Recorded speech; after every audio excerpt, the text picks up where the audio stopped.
Hello everyone, passion to explore या आपल्या YouTube चॅनेलमध्ये सर्वांचं स्वागत आहे. आता मी आहे कणकवलीमध्ये आपला जो ब्रिज आहे त्या ब्रिजवरून चाललो आहे मुंबईच्या दिशेने. एक्झॅक्टली कुठे जाणार हे मला माहीत नाही. खूप दिवसानंतर मी कुठेच गेलो नव्हतो फिरायला, तर म्हटलं आज निघूया. कारण खूप दिवसानंतर बाहेर जाणं हे खूप वेगळं असतं. तुम्हाला माहीत आहे की नाही माहीत नाही, पण खरंच फिरायला जाणं गरजेचं आहे. म्हणून मी आज निघालो खूप दिवसानंतर. बघूया आपण कुठे पोचणार आहोत, काय करणार आहोत, काहीच माहीत नाही. मी जस्ट निघालो आहे. लेट्स सी आपण कुठे जातो आहे. आता मी आहे बेळणेमध्ये. आपल्या कारचं व्हील अलाइनमेंट आणि व्हील बॅलेन्सिंग करतो आहे. गाडीचं काम झालं आणि मी माझ्या पुढच्या प्रवासाला निघालो. हे मंदिर तुम्हाला माहीत असेल तर नक्की कमेंट करून नक्की सांगा. हे मंदिर नडगिवा घाटाच्या सुरुवातीलाच आहे. हे सगळ्यांनाच मंदिर हे माहीत असेल. नक्की कमेंट करून सांगा.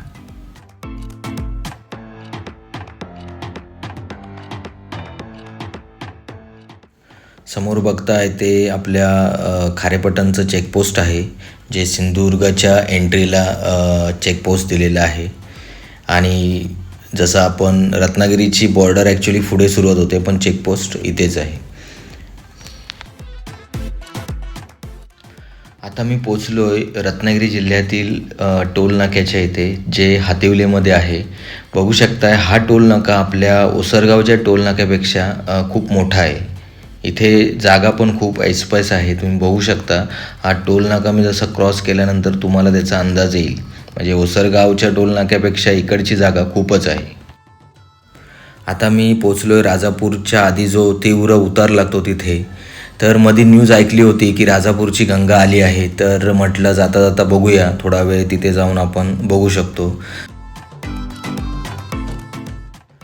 इथे आल्यानंतर येथील स्थानिकांकडून समजलं की गंगा आली आहे, पण अजून तेवढी नाही आली आहे जेवढं ती येते.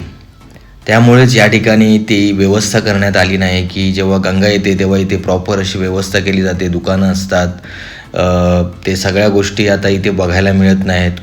ओके, तर मी पण इथे काही जास्त वेळ थांबलो नाही. या परिस्थितीचा अंदाज बघितला आणि मी व्हिडिओ पण जास्त बनवला नाही आणि मी इथून निघालो थोड्या वेळाने.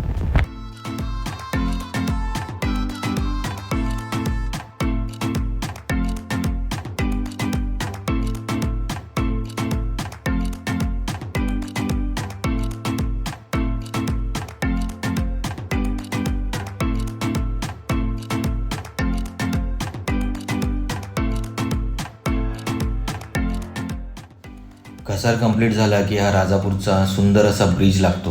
आता मी पोचलो आहे लांजामध्ये. लांजाच्या मार्केटमधील ह्या ब्रिजचं काम चालू आहे, तुम्ही बघू शकता. लांजाच्या पुढे काही अंतर आल्यानंतर लेफ्ट साईडला हा एक रस्ता आहे, तो पण रत्नागिरीला जातो. तो आतून रस्ता जातो गावागावातून. म्हटलं आपण ह्या रस्त्याने जाऊया आणि ह्या रस्त्याची एक मजा घेऊया.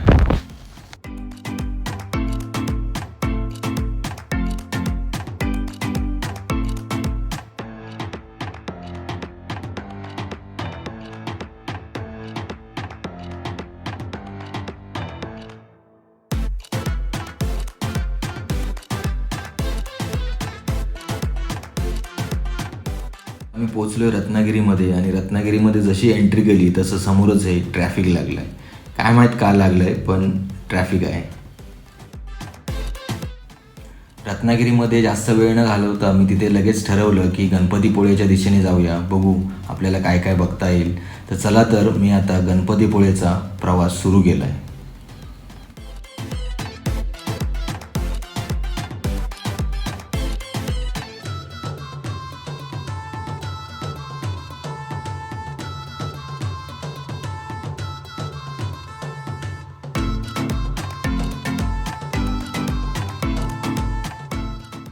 रत्नागिरी गणपतीपुळे रोडवर मी मध्ये भूक लागली म्हणून बसने या गावी थांबलो, श्री स्वामी समर्थ स्नॅक्स सेंटरमध्ये. या बॅनरवर मला घावणे आणि आंबोळी आहे हे दिसलं, म्हणून मी या ठिकाणी आंबोळी आणि घावणे खायला थांबलो.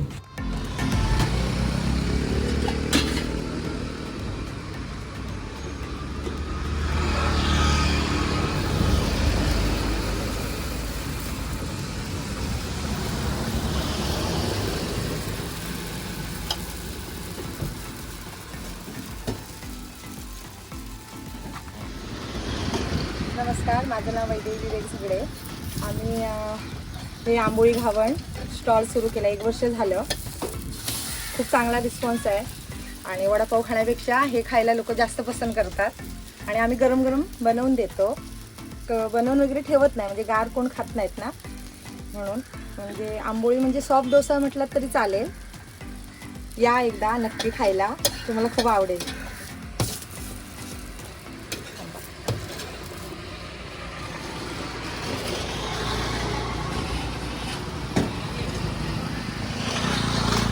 रत्नागिरी गणपती रोड आहे ना, तिथेच आहे. बसनी गाव आहे. बसनी गावाचे ते ग्रामपंचायत, बसनी ग्रामपंचायतच्या इथेच आम्ही आहोत. स्टॉल आहे आमचा. धन्यवाद.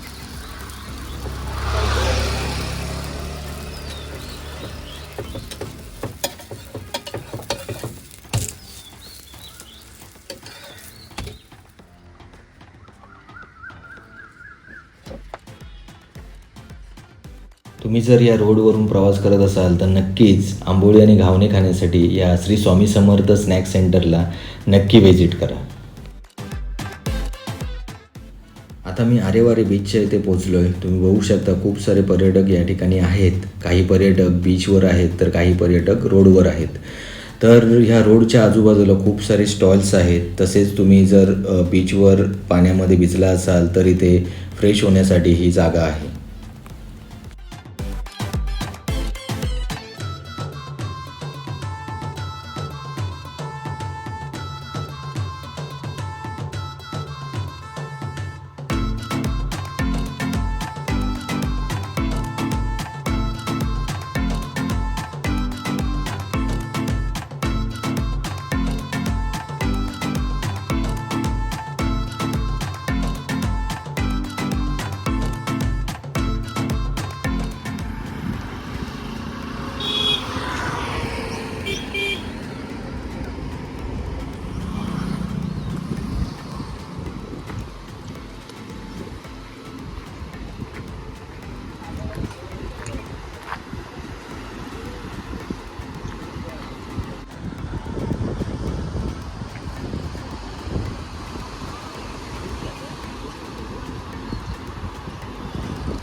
आरेवारे बीच नंतर हा एक बीच लागतो. नक्की कमेंटमध्ये सांगा. ज्यांना कोणाला हा बीच माहीत असेल त्यांनी नक्की कमेंट करून सांगा.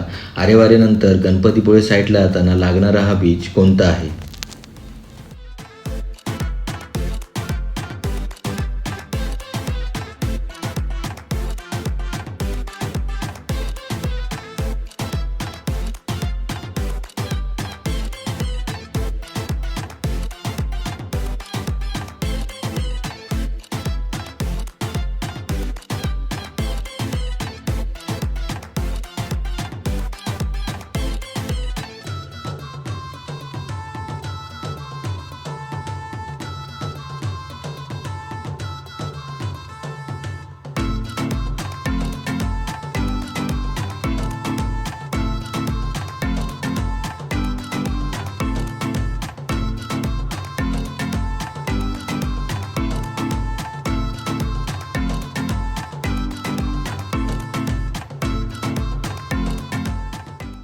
संध्याकाळ झाली आहे आणि आता मी गणपतीपुळेमध्ये पोचलो आहे. तर पहिलं तर मला होमस्टे बघायचं आहे. मला राहायची सोय आधी माझी करायची आहे, त्यानंतर मग पुढे बघूया. चला तर मग आधी आपण होमस्टे बघूया कुठे बजेटमध्ये आपल्याला होमस्टे मिळतो आहे.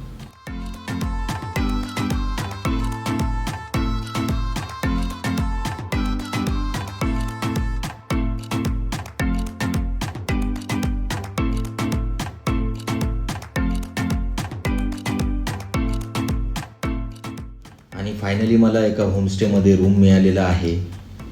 बघू शकताय स्पेशियस असा रूम आहे. याचे डिटेल मी तुम्हाला नंतर देतो. आता मी खूप दमलो आहे, मी थोडा फ्रेश वगैरे होईन, नंतर मी जेवायला जाईन आणि त्यानंतर मग याचे जे ओनर आहेत त्यांच्याबरोबर मी डिस्कस करेन. हा बघा, हा होमस्टे बाहेरून असा दिसतोय, पण याबद्दल मी माहिती थोड्या वेळाने देतो. मी आधी जेवून येतो. हा होमस्टे मार्केटपासून जवळच आहे आणि इथून जर गणपती मंदिर म्हटलं तर जवळपास 10 मिनिटाच्या वॉकिंग डिस्टन्सवर आहे. तर नक्कीच तुम्ही ह्या होमस्टेला व्हिजिट करू शकता. मी थोड्या वेळानंतर ह्या होमस्टेची तुम्हाला माहिती देणारच आहे, त्यानंतर तुम्ही डिसाईड करू शकता. चला तर मग आधी आपण हा मार्केट पण थोडा बघू आणि जेवणाचं बघू. जेवण वगैरे करून झालं आणि मी पुन्हा आपल्या होमस्टेच्या इथे आलो आहे. तर आता आपण जे होमस्टेचे ओनर आहेत त्यांच्याशी बोलूया आणि तुम्हाला माहिती देखील मिळेल. हॅलो, नमस्कार साहेब. तर आज पाऊलवाट निवासमध्ये तुम्ही आला आहे, स्वागत आहे तुमचं. तर आमच्याकडे AC आणि नॉन AC दोन्ही प्रकारचे रूम आहेत त्या ठिकाणी. ग्राउंड फ्लोअरलाच रूम आहे, एकदा पाहू शकता तुम्ही. नॉन AC इकडे बॅक साईडला सुद्धा रूम आहेत, त्यांना AC रूम आहेत आणि कमीत कमी भाड्यामध्ये आहेत आपले रूम. आपल्या इथे सगळी व्यवस्था आहे, म्हणजे लाईट गेल्यास इन्व्हर्टर बॅकअप व्यवस्था आणि शिवाय पार्किंगसुद्धा व्यवस्था आहे या ठिकाणी, स्वतंत्र पार्किंग. आणि आम्ही स्वतः या ठिकाणी वरच्या मजल्यावरती फॅमिली राहतो आणि खाली ग्राउंड फ्लोअरला रूम आहे, त्यामुळे फॅमिलीसाठी पूर्णपणे सेफ्टी आहे. आजूबाजूला इकडे कोकणी घरंसुद्धा आहेत. इथेच आमच्या शेजारी काकूंची खानावळ आहे, सानवी खानावळ म्हणून. एक 5 मिनटाच्या अंतरावरती वॉकिंग डिस्टन्स 5 मिनटाच्या अंतरावरती आदित्य खानावळ आणि प्राचीन कोकण म्युझियम आहे, मॅजिक गार्डन आहे. मंदिर आणि बीच फक्त 10 मिनटं चालत.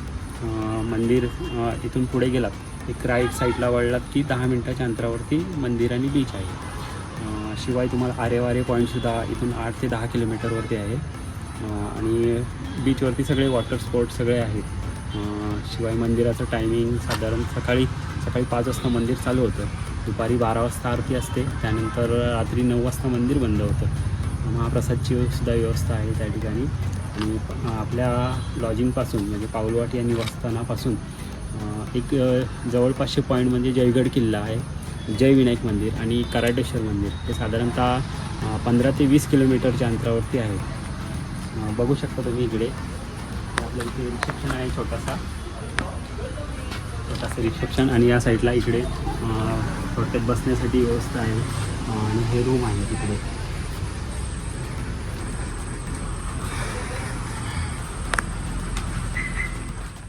गणपतीपुळेमध्ये तुम्ही येत असाल तर ह्या होमस्टेचा तुम्ही नक्की विचार करू शकता. या होमस्टेचे कॉन्टॅक्ट डिटेल्स मी डिस्क्रिप्शनमध्ये ॲड करतो. जर तुम्हाला कॉन्टॅक्ट करायचा असेल तर बिंदास कॉन्टॅक्ट करून तुमचा रूम बुक करू शकता.